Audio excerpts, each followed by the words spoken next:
अभी हम मौजूद हैं एलओसी कश्मीर।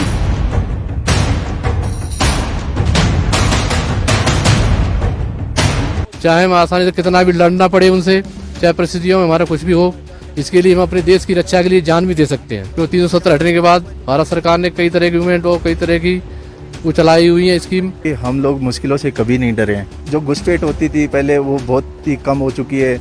यहाँ पर जो मिलिटेंसी थी उसको भी काफ़ी हद तक काबू किया गया है। और सब लोग एक रस्सी से रहते हैं और दूर दूर से चलते हैं, ताकि अगर कोई गिरेगा भी फिसलेगा भी तो हम उसको आसानी से बचा सकते हैं। अगर हम 2 किलोमीटर तक पहले ही देख लेंगे तो पहले ही उसको एलओसी पार करते ही मार गिरा देंगे हम उनको।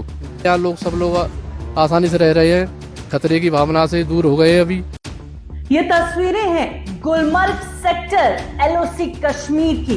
वो सरहदी इलाका जो इन्फिल्ट्रेशन या फिर सीजफायर वायलेशन को लेकर अक्सर सुर्खियों में रहता है, जहां पर बीएसएफ के जवान भारी बर्फबारी, बारिश और घने जंगलों के बीच भी सतर्क रहते हैं। चप्पे चप्पे पर उनकी पैनी नजर रहती है।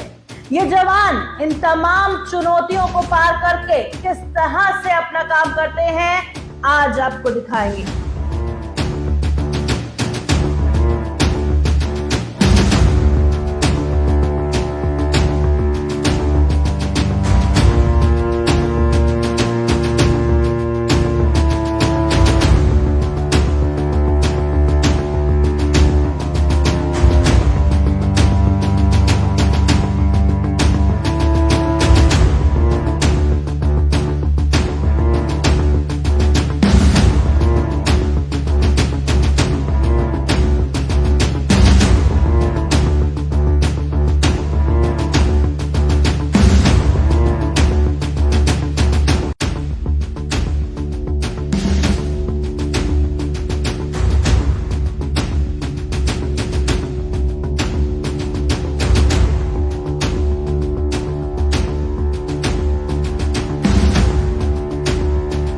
अभी हम मौजूद हैं एलओसी के पास और यहाँ पे हम आपको आज दिखाएंगे कि बीएसएफ के जवान कैसे एलओसी की रखवाली करते हैं।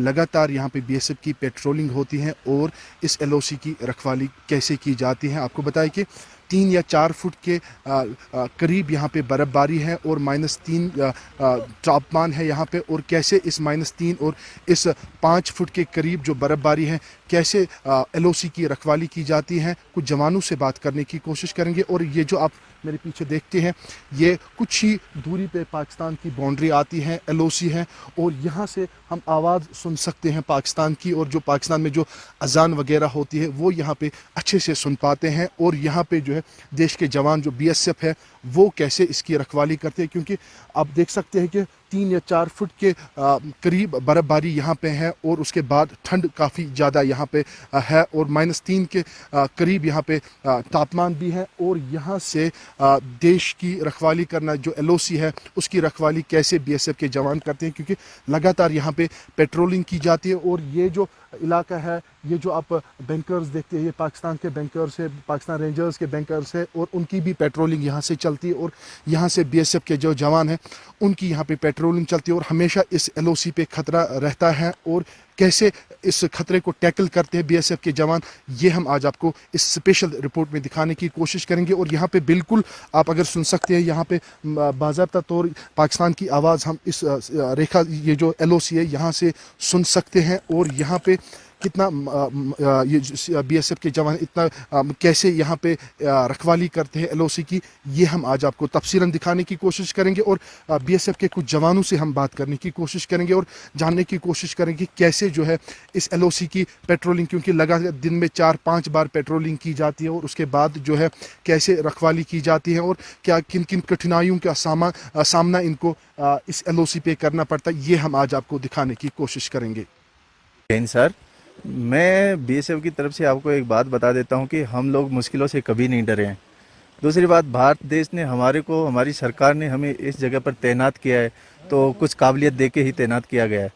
हमारे पास ऐसे ऐसे इंस्ट्रूमेंट इक्विपमेंट दिए गए हैं, हमें इशू किए गए हैं, ताकि बर्फ़ के टाइम पे हम लोग उनको पहनकर और अपने आप को मजबूत रखते हैं। दूसरा, ड्यूटी के लिए हम लोग हमेशा सजग खड़े रहते हैं। उसके अलावा अगर कोई भी परेशानी या कोई भी दिक्कतें आती है तो हम मिलजुल कर उसका सोल्व करते हैं। मोटिवेट हमें ये करता है कि सर इतनी बड़े देश में जिनकी देश हमारे भरोसे जो पूरे देशवासी पूरी तरह से आराम कर रहे हैं या ड्यूटी कर रहे हैं अपनी अपनी जगह पे सब जगह, उनके लिए हम यहाँ खड़े हैं। तो हमें अपने आप को इतना मजबूत रखना ज़रूरी है कि वो बेफिक्र होकर अपना देश के अंदरूनी काम को कर सके। हमारी तरफ से एक ही मैसेज है कि बीएसएफ अपने ड्यूटी के लिए सजग है, आपको डरने की ज़रूरत नहीं है, किसी भी परिस्थिति के लिए हम लड़ने के लिए तैयार हैं। चेंजिंग ये हुआ है सर, एक तो जो घुसपैठ होती थी पहले वो बहुत ही कम हो चुकी है। यहाँ पर जो मिलिटेंसी थी उसको भी काफ़ी हद तक काबू किया गया है, और जो सिविल जनता है उनसे हमें बहुत ही प्यार मिल रहा है, और पहले की बजाय काफ़ी हमारे साथ खड़े रहते हैं। वो हमारे पास चैलेंज लेवल है क्योंकि -15 डिग्री 20 डिग्री तक तापमान यहाँ पर रहता है हमेशा, और हम चलने के लिए हमारे पास इक्विपमेंट है, छड़ी है, अवलेंच है, जिससे हम आसानी से चल सकते हैं।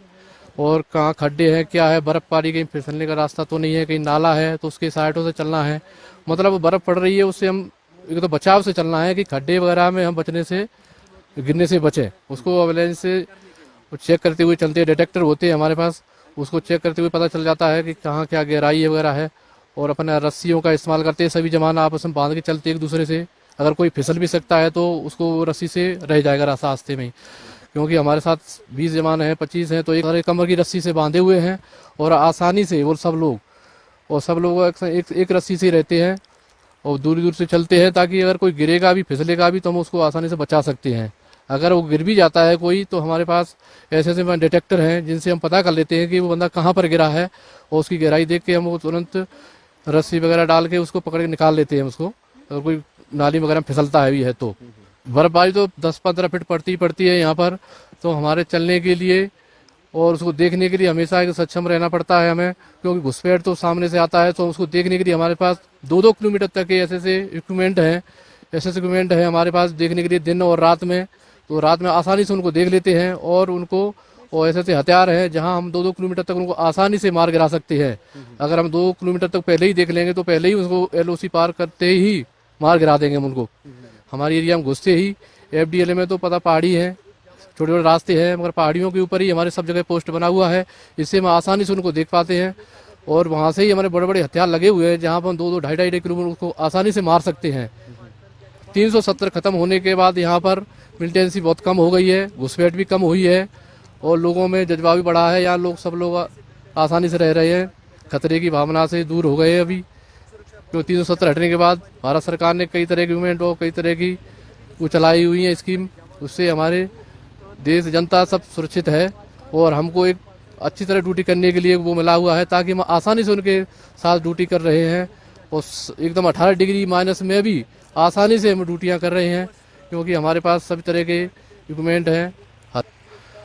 हमारे पास देश भावना है, देशभक्ति है, हम देश की रक्षा के लिए कुछ भी करेंगे। हमारी BSF और भारत सरकार ने हमको यह चुना है, और हम आए हैं देश सेवा के लिए, तो हम एकदम सतकर ड्यूटी कर रहे हैं, चाहे हमें कुछ भी हो जाए, चाहे हमें आसानी से कितना भी लड़ना पड़े उनसे, चाहे परिस्थितियों में हमारा कुछ भी हो, इसके लिए हम अपने देश की रक्षा के लिए जान भी दे सकते हैं। उनकी ये मैसेज है हमारा, हम घर परिवार से आए हैं देश की रक्षा करने के लिए, अपने जनता की रक्षा करने के लिए। हम बॉर्डर पर खड़े हुए हैं हमेशा सक्षम लड़ने के लिए। अगर उनको कोई टेंशन ले या कुछ परेशानी लेने की जरूरत नहीं है, क्योंकि हम बॉर्डर पे हमेशा सक्षम खड़े एकदम लड़ने के लिए हमेशा। चलिए, ये थे हमारे साथ कुछ जवान जिनसे हमने तफसीरन बात की है, और इस 15 फीट बर्फबारी में भी और माइनस तापमान में भी कैसे देश की रखवाली की जाती है। और इस LOC पे जहाँ पे एक तरफ से घुसपैठी की फ़िक्र रहती है और दूसरी तरफ से जो है बर्फबारी की फ़िक्र रहती है, क्योंकि यहाँ पे 15 फीट बर्फबारी हुई है और यहाँ पे माइनस तापमान है। और उसके बावजूद भी आप देख सकते हैं कि कैसे जो है देश के जवान देश की रक्षा करते हैं, और बिलखुसूस LOC की रक्षा करते हैं। आप देख सकते हैं कि ये देश के जवान हैं, BSF के जवान हैं, कैसे LOC की रखवाली की जाती है, ये आप विजुअल्स में अभी देख सकते हैं। और हज़ारों किलोमीटर दूर अपनी फैमिली से यहाँ पे आए हैं, और उसके बावजूद भी देश की फ़िक्र रहती है, और LOC पे कैसे तैनात हैं ये आप विजुअल्स में देख सकते हैं। कैमरामैन शाकिर मलिक के साथ मैं आकिब डार, LOC कश्मीर।